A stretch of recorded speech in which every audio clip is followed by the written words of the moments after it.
any evidence that Steve Day profited personally from his ownership of Bury Football Club? I haven't seen anything. I haven't seen any evidence one way or the other.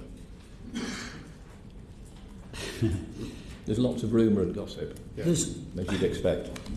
Mr. Dale only appeared once at a public meeting of fans. That was way back in January, just over a month after he took over the club on December the 8th.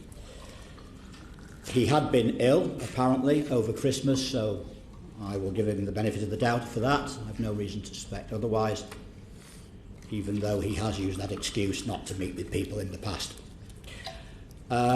He did make a quote at the end of that meeting. The words were, "I am not an ATM." He believed that he would be able to sort out the finances in time, and then when they were sorted out, he would pass the club on to a younger owner to move the club on into the future. I know for a fact that from the moment he came in, all standing orders, direct debits were stopped.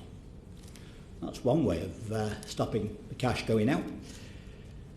What it does do, though, is, of course, builds up the creditors. I noticed that from Companies House, you also set up other companies as well. I noticed that there's a Bury Leisure and a Bury Heritage set up. They were both set up after he took over responsibility for the club.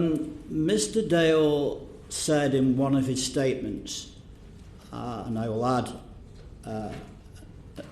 the addendum before I tell you what the statements were, that not one of his statements has become true. The opposite of the statement has actually happened. He formed Bury Heritage to protect the club's memorabilia from coming into the hands of the bailiffs. There were bailiffs very early on in his days. That was the sole purpose of the formation of the club. He sent an invoice to the club. That invoice was cancelled. That invoice has never been processed. Those memorabilia are not in Mr. Dale's hands and have been protected by the supporters for the future. That's stage one. The other company, I believe, was to take control of the business equipment, office furniture, whatever. There isn't that much of it. I'm sure it has a purpose in the second-hand market, but Mr. Dale doesn't have control of that. The liquidator and the creditors would. But Mr. Dale did, it is not illegal, in the past, this has been documented by supporters that he was involved in, they call it 40 failing companies. No, there were 40 companies that were wound up. It is not illegal to be an asset stripper.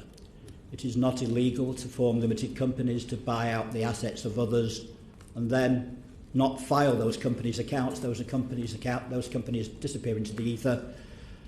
And it's almost certain in those cases that Mr. Dale would have been the sole shareholder.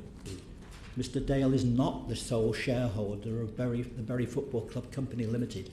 He is the largest shareholder. Many people will call him the owner. Many people will call him something else. But he is the largest shareholder. He has no rights to those assets. The creditors do.